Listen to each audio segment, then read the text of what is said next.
Hi mga mare! Another day, another mini vlog. Panibagong araw nga na naman mga mare, panibagong mini vlog nga na naman tayo for today's video. Ngayong hapon nga pala mga mare ay medyo maaga nga ako pumesto dito sa pwesto namin para magtinda dahil meron kasing event ngayon dito sa amin. Kapag gantong may event dito sa lugar namin mga mare, lalo na nga kapag meron kaming pwesto ay dapat maaga pa nga lang nakapwesto na kami dito. At habang nag-aayos pa nga lang ako ng paninda namin dito mga mare, meron na nga kaagad kami dito mga buena mano ang mga estudyante at gustong gusto ko talaga mga mare na ang buena mano namin ay mga bata dahil napansin ko mas maganda nga ang benta at kitaan namin kapag estudyante or bata nga yung unang nagiging buena mano namin. Pero eto ay batay lang naman sa experience namin. At nagtayo na nga pala kami kaagad ng tent dito mga mare dahil ngayong araw ay medyo maulan pa rin talaga dito sa amin kaya naman para kahit papano kapag umulan meron kaming masisilungan. At habang naghihintay ako ng customer dito mga mare ay gumawa na nga pala ako dito ng dark choco dahil nga nakaramdam na rin ako ng gutom dito at kakain na nga rin muna ako habang wala pang ang customer. At habang kumakain nga ako dito mga mare, meron nga rin akong kakwentuhan dito. At eto na nga rin yung inaasahan namin mga mare, ang umulan na nga ngayong gabi at medyo malakas nga yung ulan dito ngayon sa amin at mabuti na nga lang din mga mare, maya maya ay tumila rin ang ulan kaya naman nakapagbenta pa nga kami dito. At mabuti na lang din talaga mga mare, nung araw na ito ay hindi nga ganon nagtutuloy yung ulan dito sa amin. Yung tipong uulan siya tapos hihinto tas mamaya uulan ulit pero pag nagkataon mga mare na tuloy-tuloy ang ulan ay panigurado hindi na kami makakabenta. Lalo na nga nito mga nakaraang araw mga mare ay hindi nga tuloy-tuloy yung tinda namin dahil kapag once na maulan ay hindi talaga kami nagbebenta at nakakabawi lang kami kapag may mga gantong event at kapag wala ngang ulan. Pero kahit ganon nagpapasalamat pa rin kami sa mga suki at sa mga customer namin na binabalik-balikan pa rin kami dito para nga bumili at suportahan nga itong small business namin. Kaya sa mga kapwa ko, small business owner na katulad ko ay laban lang tayo. Alam kong may mga araw na matumal, ang importante ay nagpapatuloy tayo. Kinabukasan naman mga mare ay medyo maulan nga ngayong araw kaya naman wala kaming tinda at eto naisipan ko na nga lang magbalot ng Graham bar dito at kahit maulan nga mga mare kahit papano ay nakakabenta naman ako ng mga Graham bar sa tindahan namin.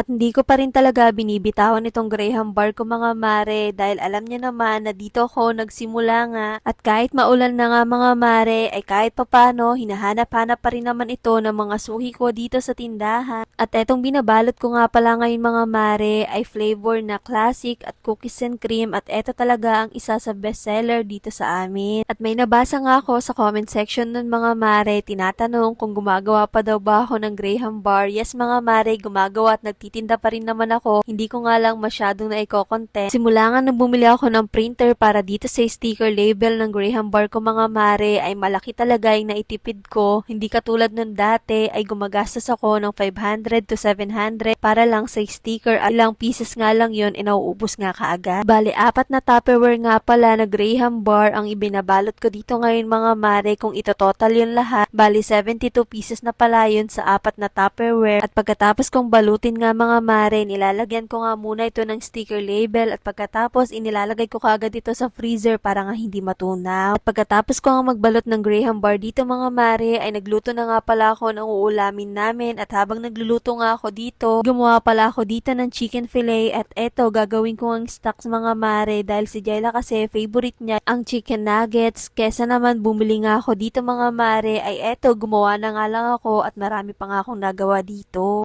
O siya, hanggang dito na lang muna mga mare.